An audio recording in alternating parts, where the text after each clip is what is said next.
সিসামারা নদীর ভয়াল রূপ দেখে নিজেদের বাড়ির জিনিসপত্র নিয়ে অন্যত্র চলে যাচ্ছেন বাসিন্দারা।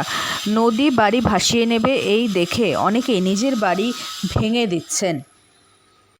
তো মেন সমস্যা হয়ে গেলো আমাদের যে তোষাটা ঢুকে গেল, এখন যে পরিস্থিতি তাতে কোনো আমরা রাত্রেবেলাও ঘুমাইতে পারি না, যে ভয়াবহ অবস্থা এখানে, বিশেষ করে হাতির অত্যাচার, তার মধ্যে এদিকে বন্যা, এদিকে বাঁধ যে দিছে, বাঁধ যে দিছে শুধু তো এটা পয়সাই গেছে, এটা কোনো রকম বাঁধ কিন্তু হয়নি, শুধু বানাই দেখা যাচ্ছে না বাঁধ আছে কিন্তু কাজ দিল না আমাদের। এখন বাধ্য হয়ে যেভাবে আসতেছে আমরা তো সেভাবে থাকতে পারতেছি না, এখন আতঙ্কে বাধ্য হচ্ছি বাড়িঘর ভাঙতে।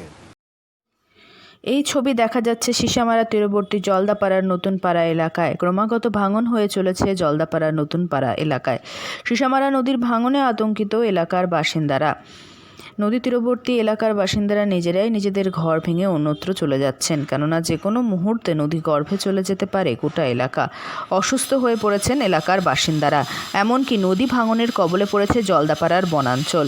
ভুটানের সিসামারা নদীর জল ঢুকে পড়েছে জলদাপাড়া জঙ্গল ও সংলগ্ন গ্রামে। 5 দিন ধরে টানা বৃষ্টির কারণে এই পরিস্থিতি। এক কথায় ভয়ানক পরিস্থিতি সিসামারা নদীর। নদীর বাঁধ ভেঙে গিয়েছে অনেক আগেই। গ্রামে ঢুকে পড়েছে সিসামারা নদীর জল। ভুটান থেকে ধেয়ে আসা নদী সিসামারা। এই নদী এলাকার ত্রাসে পরিণত হয়েছে। জঙ্গল থেকে অনেক গাছ ভেসে আসছে নদীর জলে। ভয়াবহ রূপ নিয়েছে নদী। আতঙ্কিত রয়েছে গোটা জলদাপাড়ার মানুষজন। রীতিমতো নদীর জল ফুসছে। রাতে দু চোখের পাতা এক করতে পারেন না এলাকাবাসীরা। স্থানীয় নেতারা এসে পরিস্থিতি দেখছেন, তবে যা অবস্থা তাতে আর কিছুই করা যাবে না বলে জানিয়ে দিয়েছেন এলাকার বাসিন্দারা। এদিকে এত দুর্দশাতেও কোনো ত্রাণ শিবির খোলা হয়নি বলে জানা গিয়েছে বাসিন্দাদের তরফে। তাই তারা অন্যত্র সরে যেতে বাধ্য হচ্ছেন। আলিপুরদুয়ার থেকে অনন্যাদের রিপোর্ট, লোকাল 18 বাংলা।